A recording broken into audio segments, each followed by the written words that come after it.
everyone, and welcome back to another EDH Deck Tech. Before we get into the video, I would like to remind you to like, comment, and subscribe.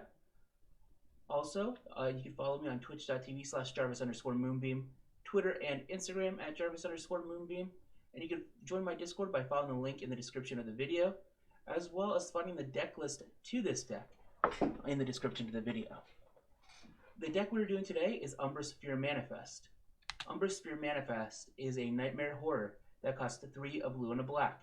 It's a base 1/1 that gets +1/+1 for each card your opponent owns in Exile. And then whenever Umbris or another nightmare or horror enters the battlefield under your control, target opponent exiles cards from the top of their library until they exile a land card. Because of this, we are going in 2 different ways. The first way is Horror and Nightmare Tribal.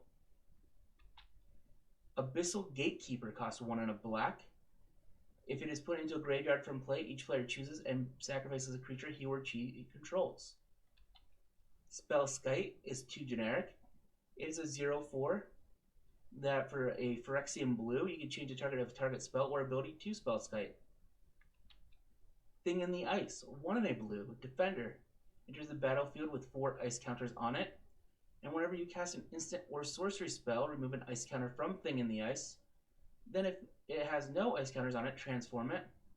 When you transform it, it acts as a one-sided board wipe where it becomes a 7/8 and it returns all non-horror creatures to their owner's hands. Chasm Skulker is 2 and a blue. Whenever you draw a card, put a +1/+1 counter on Chasm Skulker. And when it dies, you put X 1/1 blue squid creature tokens with Iron Walk onto the battlefield, where X is the number of +1/+1 counters on Chasm Skulker. Eternal Scourge is 3 generic. You can cast it from Exile, and when it becomes a target of a spell or ability an opponent controls, you exile it. Grazilax, Illithid Scholar, 1 blue. Whenever a creature you control becomes blocked, you may return it to its owner's hand. Whenever 1 or more creature you control deals combat damage to player, you draw a card. Phyrexian Rager, 2 and a black. When it enters the battlefield, you draw a card and you lose 1 life. Woe Strider, 2 and a black. Enters the battlefield and you create a 0/1 white goat creature token. Sacrifice another creature, scry 1. It has Escape for 3 black where you exile 4 other cards from your graveyard.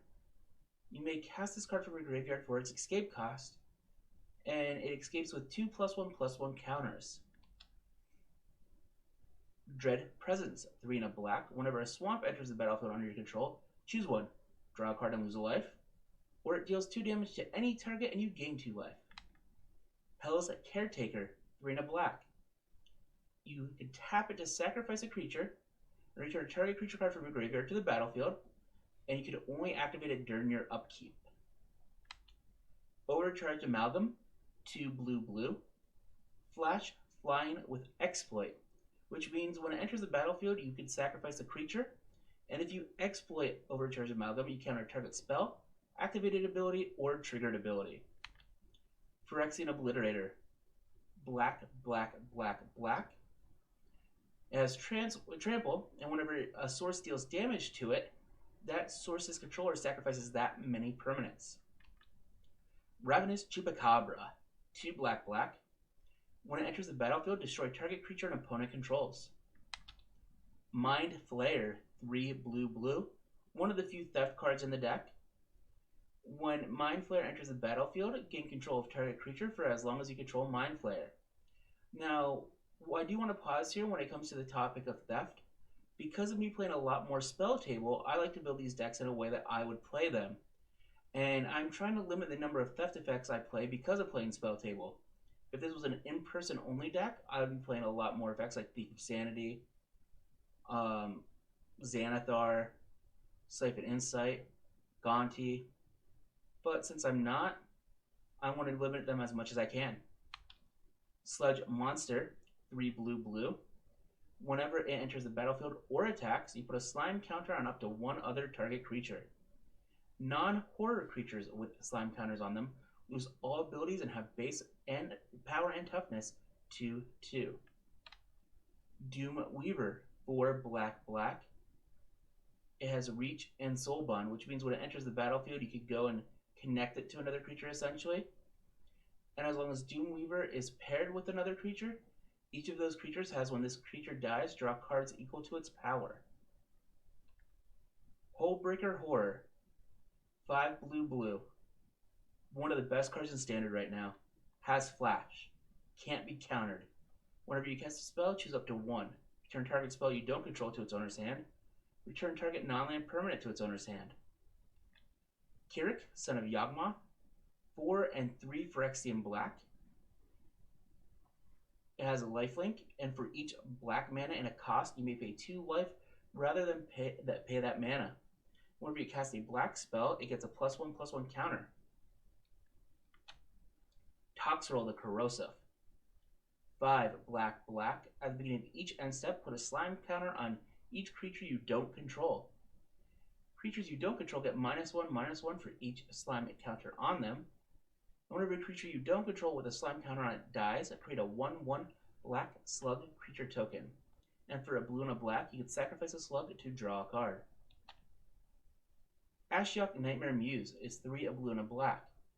Her plus ability is to create a 2/3 blue and black nightmare creature token. With whenever this creature attacks or blocks, each opponent exiles the top 2 cards of their library. -3 is return target non-land permanent to its owner's hand, and that player exiles a card from their hand. And the ultimate, -7, you may cast up to 3 face-up cards your opponents own from exile without paying their mana costs. Call of the Nightwing, 2 a blue and a black. Put a 1/1 blue and black horror creature token with flying onto the battlefield. And it has Cipher, meaning you exile a spell onto a creature you control, and when it deals combat damage to a player, you could cast Call of the Nightwing for free without paying. So you could cast a copy of it without paying its mana cost, meaning that if you have a creature with some type of evasion on it, you can go and get multiple Call of the Nightwing triggers, get multiple horrors, and keep triggering your commander. Maskwood Nexus is 4 generic. Creatures you control are every creature type. The same is true for creature spells you control and creature cards you own that aren't on the battlefield. And for 3 generic, and tapping it, you create a 2/2 blue shifter creature token with Changeling. What this does is our creatures that are not horrors or nightmares then become horrors and nightmares. Also, for 3 mana, you get a horror or nightmare in case you aren't going and drawing them when you need to.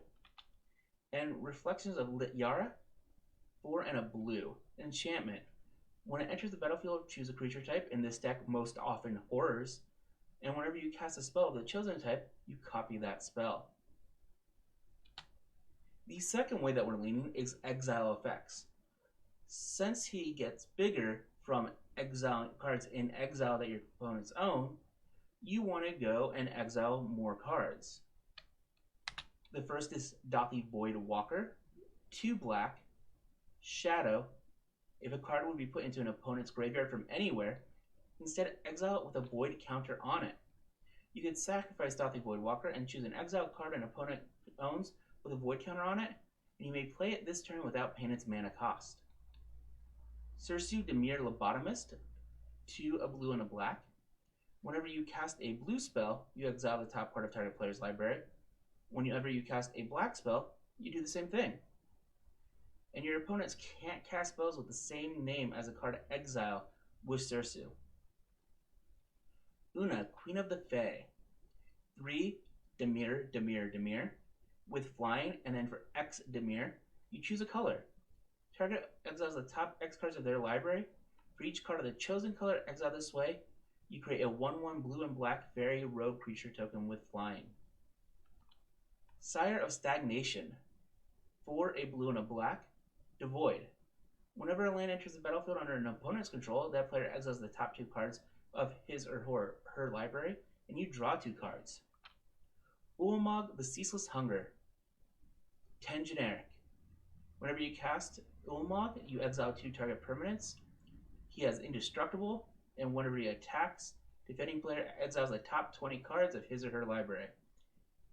One attack with Ulamog, and Umbris has lethal commander damage if it connects. Granted, at that point in the game, with Ulamog on the battlefield, the game is probably already going to be very close to being over, and commander damage isn't going to be a thing. I just love a deck where I could go and slot in an Eldrazi Titan. Ashiok Dream Render, 1 Dimir. Spells and abilities your opponents control can't cause a controller to search their library.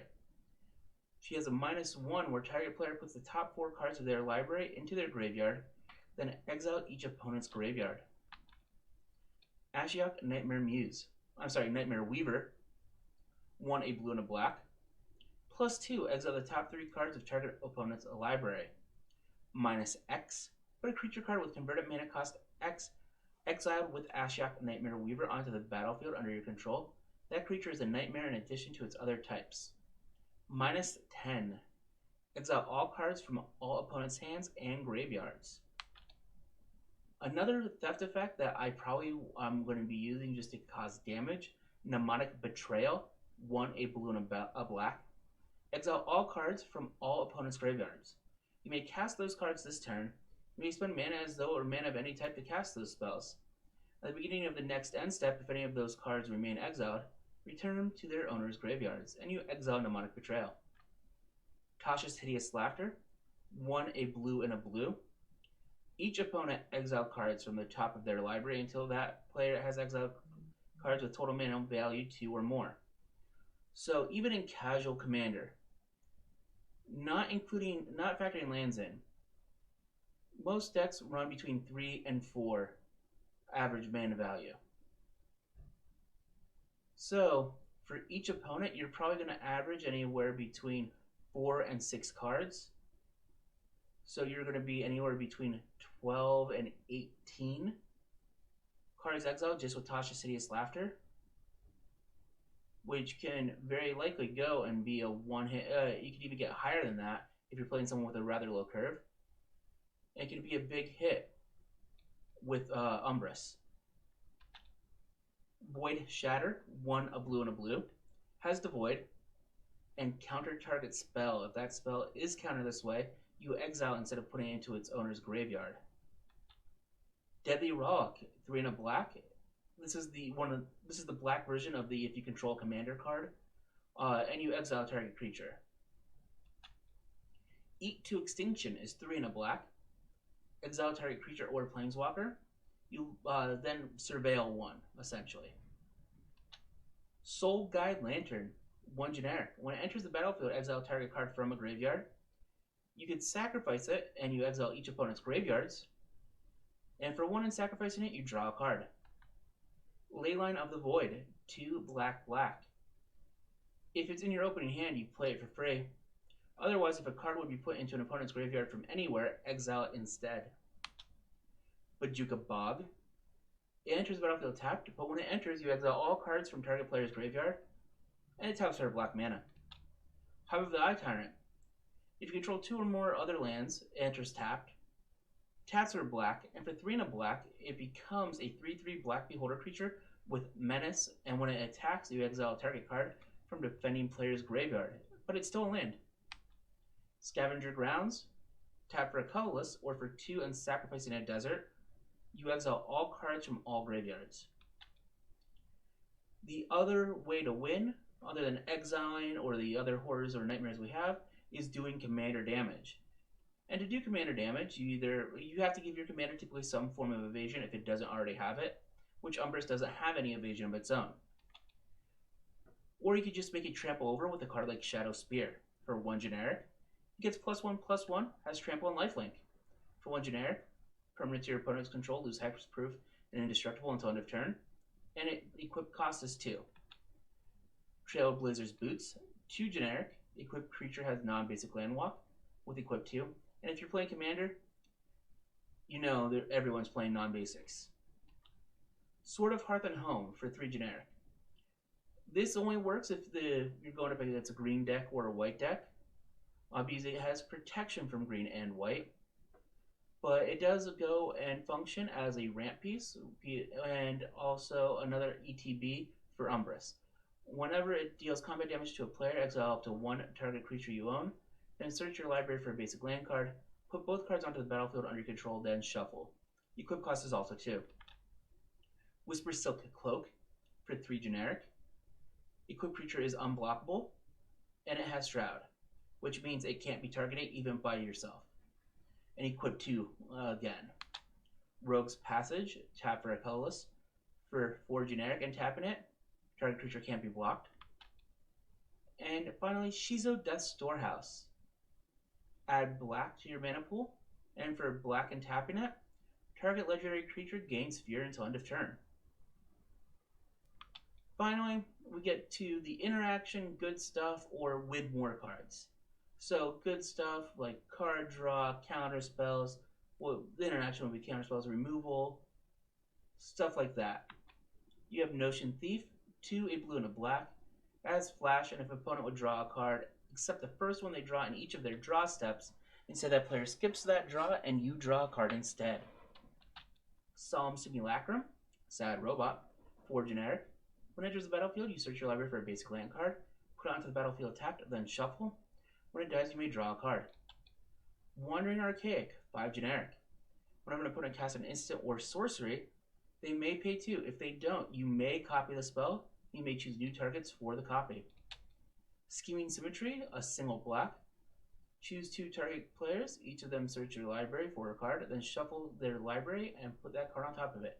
Really good with Umbris when you go and trigger them, exiling the card they tutor for. Counter Spell, blue. Counter Squall, a blue and a black. You counter target non-creature spell. Its controller loses 2 life. Drown in the Loch, a blue and a black. You either counter target spell with CMC less than or equal to the number of cards in its controller's graveyard, or destroy target creature with converted mana cost less than or equal to the number of cards in its controller's graveyard. Feed the Swarm, 1 and a black. Destroy target creature or enchantment opponent controls. You lose life equal to that permanent's converted mana cost. Infernal Grasp, 1 and a black. Destroy target creature. You lose 2 life. Frantic Search, 2 and a blue. Draw 2 cards, then discard 2 cards. Untap up to 3 lands. Toxic Deluge, 2 and a black. As an additional cost to cast Toxic Deluge, pay X life. All creatures get -X until end of turn. Hagra Mauling is 2 black. It costs 1 less if an opponent controls no basic lands and you destroy a target creature. It also has the other side as Hagra Brewed Pit, where it is a tapped black mana source. Lightning Greaves, 2 generic. It gives your creature haste and shroud. Swiftfoot Boots, 2 generic. Gives hexproof and haste. Panharmonicon, 4 generic. If an artifact or creature entering the battlefield causes a triggered ability of a permanent you control to trigger, it triggers an additional time. Meaning, you get double exile triggers, and that's the pure definition of win more. Now we get to our mana base. This includes both mana rocks and lands. Soul Ring, Arcane Signet, Belwar Stone, Talisman of Dominance, which is the Dimir Talisman, Thought Vessel, Skyclave Relic, which is the only 3 mana value mana rock I like to play because it also has Kicker and has Indestructible, so it saves it from most board wipes. And when you kick it, you get 2 tap tokens that are copies of Skyclave Relic, and it taps for any color. And for our lands, we have Ancient Tomb, Cabal Coffers, Castle Locthwain, Castle Vantris, Command Tower, Drowned Catacomb, Fabled Passage, Morphic Pool, Choked Estuary, Clearwater Pathway and Murkwater Pathway, Mystic Sanctuary, Reliquary Tower, Shipwreck Marsh, Strip Mine, Sunken Hollow, Prismatic Vista, Urborg Tomb of Yawgmoth, War Room, Witch's Clinic, and 5 islands and 5 swamps. As a note, if you do want to make a more budget-friendly version of this deck, you can go and remove some of the pricier lands and some of the pricier cards like Ulamog, and that will go and greatly lower the value of the deck. We'll still make it a very functional tribal deck to get your win con through. But now that I'm done going over my deck tech, let me know what you think about it. What creatures do you like? What cards did you like that I put in? What cards would you put in instead? What did I get wrong? What cards shouldn't be in the deck at all? Now, yet again, like, comment, and subscribe. And comment down below the next commander that came out in Crimson Vow or the Crimson Vow decks that you want me to do a deck tech for. Have a good one.